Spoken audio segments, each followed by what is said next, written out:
So after a couple days, we have new revelations, new thoughts, new understanding of Pitt's blowout loss at Notre Dame on Saturday. No, we don't. We have nothing new to take away from that game, because when you lose by 51, chances are there's not going to be a whole lot you're going to uncover on further examination. But 2 days later, the day after Notre Dame, the day after the worst blowout loss of the Narduzzi era, the day after an abject disaster in South Bend, we got a few things to talk about. And we'll do it right here on the Morning Pitt on youtube.com/Panther-Lair.com. Yeah, it's a Monday edition of the Morning Pitt here on youtube.com/Panther-Lair.com. We're starting the week off right here. It's a Monday, and, everybody in Pittsburgh probably has a case of the Mondays on account of the football outcomes on Saturday and Sunday. But the reality is, and I often say some version of this, and it's not meant as a slight to others or an attack or anything like that. I'm not trying to cut a promo here. I'm not really into that sort of thing. But the reality is, everything you're going to hear today when you listen to sports talk radio is going to be about that Steeler game yesterday. And understandably so. Steeler fans, that pays a lot of the bills. And that's where a lot of the conversation is going to be. It's going to be about the loss to Jacksonville. And I get it, and I understand that. There might be a segment here and there on Pitt, and most of it's going to relate to Pat Narduzzi and some of the comments that he made, which we'll talk about here as well. But my point is, you're not going to get a lot of Pitt sports talk today on the old sports talk radio. For better, for a lot of reasons, but I understand why. You're not going to get that. So that's what we're giving you here on the Morning Pitt on youtube.com/Panther-Lair.com. So all we ask of you is that you like this video and subscribe. youtube.com/Panther-Lair.com. It's our YouTube channel where we store all of our video content, these daily Morning Pitt videos Monday through Friday, the weekly live show that we do. Well, we do it every Wednesday night at 8:30 p.m. We're going to have to change it up this week and do it tomorrow night, since Pitt basketball is an exhibition game on Wednesday night. So yeah, we'll be doing our live stream here on Halloween night. Looking forward to that. That's tomorrow night at 8:30. Me and Jim Hammett will get together, and you can watch that right here at youtube.com/Panther-Lair.com. And then our post-game shows, which are always lively, and they certainly were after the Notre Dame game on Saturday. We went live for an hour plus. We usually shoot for an hour, but we ended up going about 80 minutes because as we were crossing over that 1 hour mark, we started seeing some of the tweets and comments from Pat Narduzzi and digging into that. And we sort of talked about it live as it happened. And I'll actually start the conversation there. Last thing, subscribe to our YouTube channel, youtube.com/Panther-Lair.com. And as a matter of fact, I do want to tell you about HomeField, because look, you're disappointed about Pitt football, you're disappointed about the outcome, you're disappointed about the season, you're disappointed about a lot of things, but that doesn't mean that you shouldn't look good. And if you want to look good, you go to HomeFieldApparel.com to get some of the best Pitt gear that you're going to find. HomeFieldApparel.com has great Pitt stuff. Pitt might be bad, but that doesn't mean you have to wear bad clothes. You can still sport your Pitt stuff. I'm not sporting a Pitt stuff here, but you can still sport Pitt clothes and look good doing it, whether it's t-shirts, sweatshirts, joggers, bomber jackets, dad hats. They have some sweet, sweet Pitt gear. And if you've fully given up on the team for this season, you want to, show your colors for a different school, they've got about 150 schools from across the country that they carry licensed material for and merchandise at HomeFieldApparel.com. So you can pick another school. If you want to be like a Hawaii fan this year, you want to get on board with Washington or somebody like that, they've probably got it. So go check it out at HomeFieldApparel.com. And don't forget, if you use the promo code LAIR23, that's LAIR23, you'll get 15% off your first order at HomeFieldApparel.com. HomeField.com. HomeFieldApparel.com is the website. Promo code LAIR23, LAIR23, to get 15% off your first order. So, as the live show was happening on Saturday night after the game, we were right around the 1 hour mark, which is usually when we wrap up, but I'm getting notifications on my watch, and I'm getting notifications on my phone, and I'm seeing, because look, I follow all the recruits on Twitter, right? When these guys are recruits, I follow them on Twitter. And a lot of times when these guys take official visits, I turn on notifications, Twitter notifications. So I get a a little alert. Hey, this kid on his visit just tweeted this photo or just tweeted this or just tweeted that. And usually it stays on. I'm very bad at remembering to turn off those notifications once the kids sign with a school or once they, whatever, go to a different school or come to Pitt or whatever it is. So I still have notifications turned on for Marquez Williams and Gavin Bartholomew and Daniel Carter and Kenny Johnson. I mean, you could run up and down the roster. I've got notifications turned on for a lot of those guys. So they start tweeting, and I don't see Noah Heil's initial tweet of the quote from Pat Narduzzi about, that they needed to replace good players and maybe they didn't replace them well enough. And I'm paraphrasing there, but I'm sort of operating on the assumption you've all seen the quote, you've all seen the full quote, and you're sort of up to speed on that. I can probably bring up the quote and read it here. I guess I shouldn't assume that we're all on the same page here. But Pat Narduzzi, first question. I thought I brought it up. First question from his post-game press conference at Notre Dame said, the question, you said this isn't a great situation your team is going through. Why do you think that is? Narduzzi, quote, well, I mean, when you lose like you lost today and had a tough one last week, why is it? I'll go back. As a football coach, you lose a lot of good players from a year ago, and you think as a coach you're going to replace them, and obviously we haven't. Again, it starts with me. I didn't do a good enough job coaching today. Put it on me, and we've got to make plays. It just comes down to making plays and doing a better job coaching.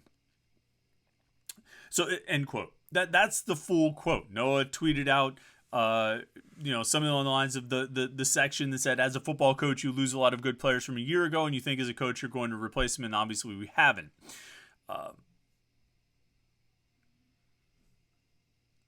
Those words were spoken. Pat Narduzzi said those words. And no matter how much you try and talk about this or that or what you should tweet or what you shouldn't tweet or full quotes or partial quotes, those words were spoken. And I don't think, we often say that things are taken out of context. I don't think that's taken out of context. Those words were spoken and they were meant. And so they were tweeted. Could Noah have included the full quote and maybe put a little bit more on there where Pat Narduzzi at least takes some accountability for himself or puts some blame on himself and the coaches? Probably. Would that have changed the fact that those words were spoken? No. No, I don't see any of that as we're sitting here going through the live post-game show. We're doing shots, we're drinking beers, we're talking about Pitt, we're yelling about things. We're having a grand old time after a 58-7 loss. But I started getting notifications when the Pitt players start quote tweeting that. And I mean, if you were with us during the live stream or you've watched it since then, I mean you heard it. I started reading them because it was one after another. They kept popping up as these notifications on Twitter, and I kept getting notifications about it. And I started talking about it live as it was happening. We ended up going another 25 minutes longer than we usually would have. It ended up being a long live stream, a long post-game show because all of that was sort of happening. When it comes down to it, what I said on Saturday night is what I would say now. And I said on Saturday night after a couple shots and a couple beers at the end of a night after watching football and all that. This I'm saying here to get your week started with no alcohol. You just can't say that. There's just no upside in saying that. There's no upside in making those comments. Whether you add in the caveat that I've got to do a better job coaching or it starts with me, even if Pat Narduzzi had said that first, if he had said, look, it starts with me, blah, blah, blah, bad coaching or not coaching well enough, got to do a better job coaching, and then said the part about replacing players and then again came back to the coaching, I would still say the same thing. What do you gain by saying it? What do you gain by saying you lost good players and didn't do a good enough job replacing them? What's the upside in that? What do you accomplish? And that doesn't mean that you take a stance of no accountability.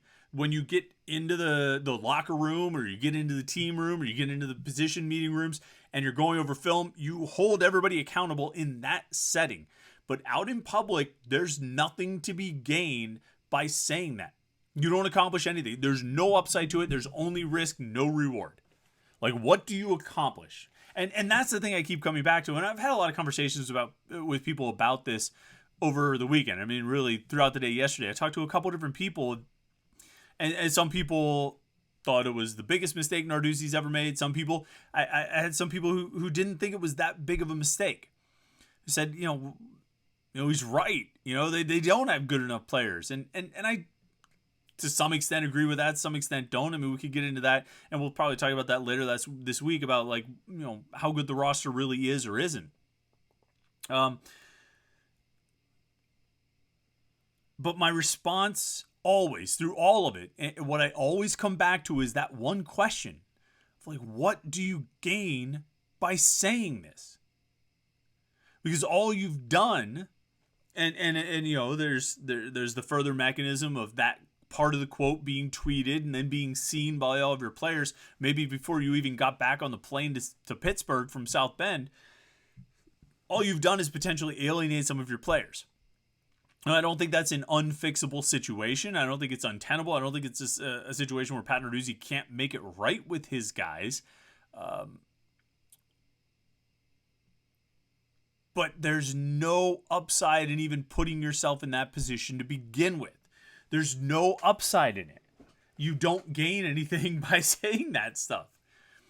And this is not the first time that Pat Narduzzi has said stuff that you looked at it and you said, what did you gain from that? What's the upside in that? What's the point in that? And why did you say that? And there are times when Pat Narduzzi says things, and that's my first response of what's the upside? But then I think about it, I'm like, okay, I think I know what he meant. But I mean, how many times over the last now 8.5 seasons, 8 2/3 seasons, because we're now 8 games into this year. How many times over the last 8 2/3 seasons, is that right? 8? Yeah, 2/3. Have we said, okay, well, what he really meant was, consistently and almost constantly having to clarify those comments. And when we appreciate that Pat Narduzzi shoots from the hip and says what he's thinking and says what he means and all this stuff, and that level of candor, it's great. But sometimes you have to have a filter. Sometimes you have to have that little voice in your head that says, I don't know, what are we really going to accomplish by saying this? And I don't think Pat Narduzzi had that on Saturday when he made those comments. And we'll see what he says today at his press conference. But I didn't really want to spend 12 minutes talking about this. And I know, as some of you will point out, I spent the first 3 or 4 minutes going through the advertisements and everything.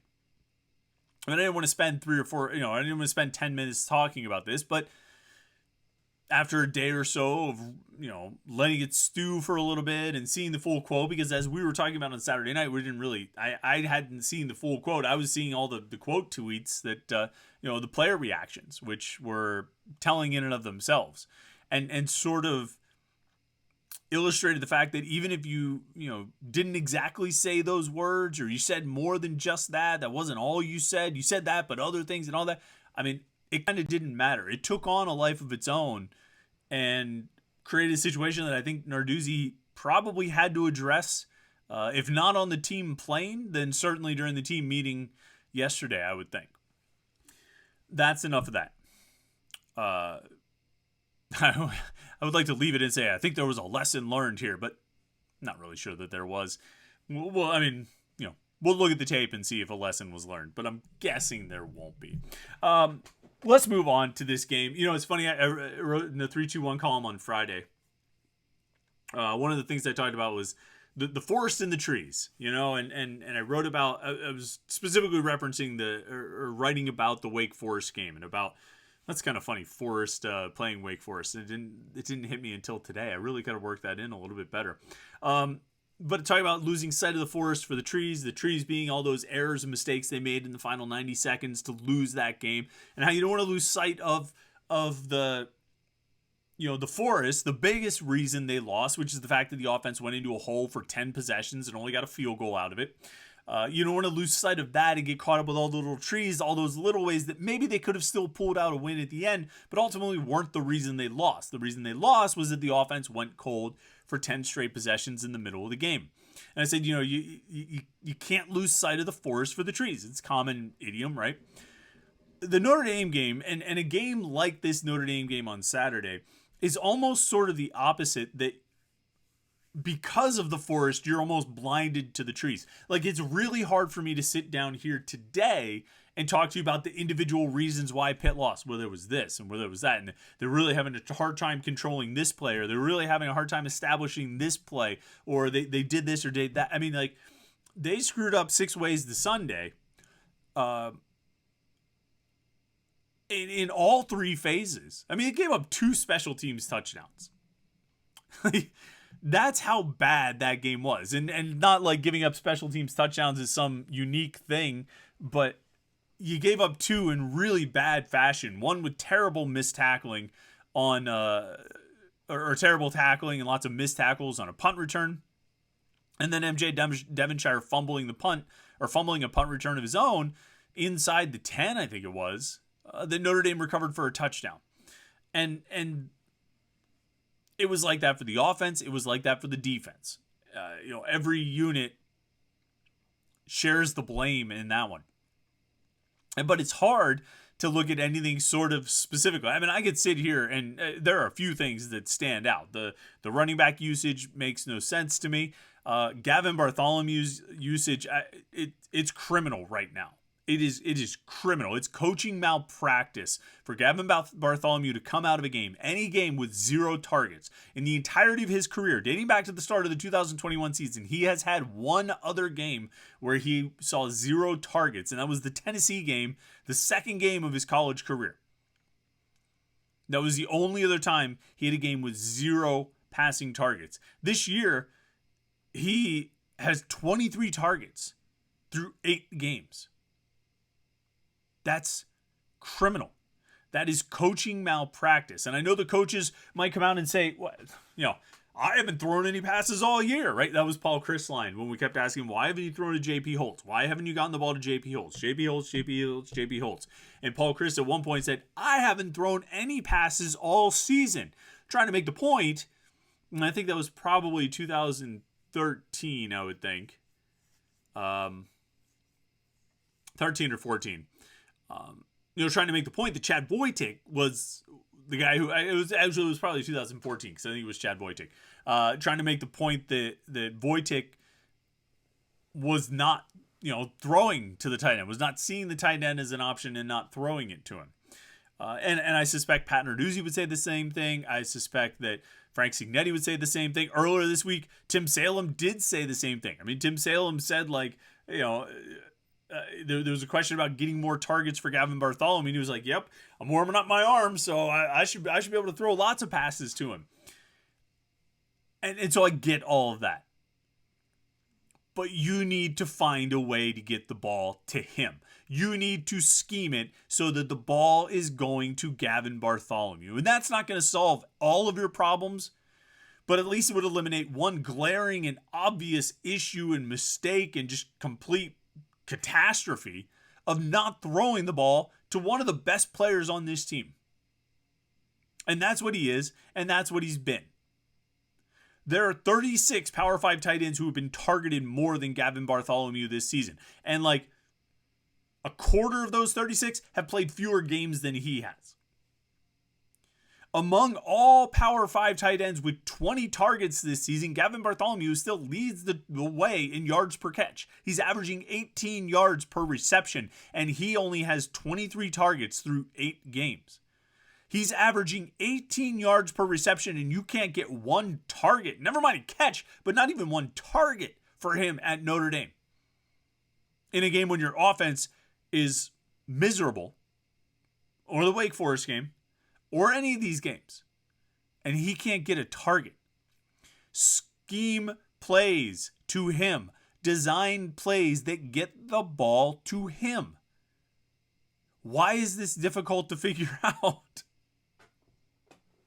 It's unbelievable. It's really unbelievable. And I don't want to hear, well, you got to take what the defense gives you, and sometimes they'll take guys away. I don't think Notre Dame was taking away Gavin Bartholomew. According to Pro Football Focus, Notre Dame blitzed Christian Bayer 65% of his dropbacks. Now, if Notre Dame figured out a way to blitz on 65% of your dropbacks and take the tight end away, I'm not a football guy. I'm not a football X's and O's guy. I'm not going to sit here and pretend like I know X's and O's. That's not my strength. I don't think that's what I bring to commentary and pit analysis and all that kind of stuff. And I try to rely on people who know that stuff. I try to have those people as guests or get their input or get their thoughts. If I have something that I think I know, I'll text somebody that I know will know, and they'll tell me if I'm right or if I'm wrong. And if I'm right, then I'll go with it. If I'm wrong, I'll stop. But it seems to me it's pretty hard to take the tight end away that consistently when you're blitzing 65% of the time. Now, it's also not a matter of him staying in the block. He was on the field for 20 pass plays, and he ran routes on 17 of those 20 plays. Now, you can make a case that, Veer and Yarnell threw the ball 32 times, and, so dropped back about 34. Let me see about dropbacks. Hold on.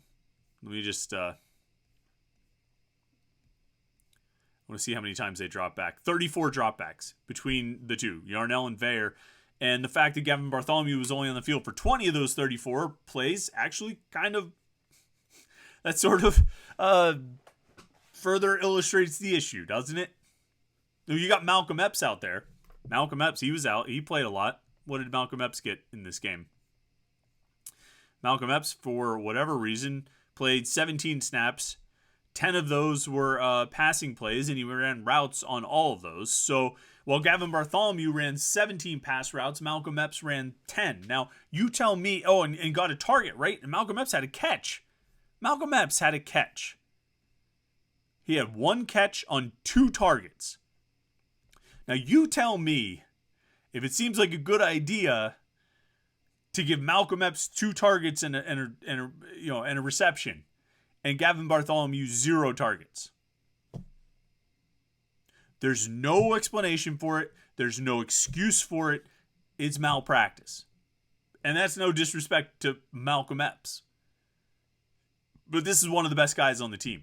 This is one of the best players on the team, one of the weapons you have on offense. And I'm actually getting more and more bullish on the weapons on offense here. And we'll talk about that later this week too. But this is one of the weapons you have on offense. And he can't buy a target. Drop back 34 times and you don't throw one pass to 86? What are we doing here? I hate when people say that, but really, what are you doing here? Like I said, though, it's so hard with a blowout loss like that, a 51-point blowout loss. It's so hard to see the trees for the forest. I mean, because the entirety of the thing is so bad. It was such a disaster that to sit here and nitpick one or two little things, we could talk about Caleb Junko's punting or some of the linebacker groupings that they put out there or this or that, or do what I just did about Gavin Bartholomew. I picked the Gavin Bartholomew thing partially because of the Notre Dame game and partially just because it's been a disaster all year.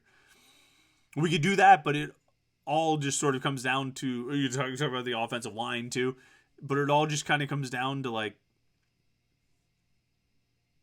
it was a blowout. You lost by 50. Move on and face a top 5 team next week. Have they sunk low enough for it to be a super weapon type of game? I don't know. I don't know about that. I don't know if this is a super weapon type of year. It's a bad year. It's certainly a bad year. But we're going to keep doing Morning Pitt videos, though.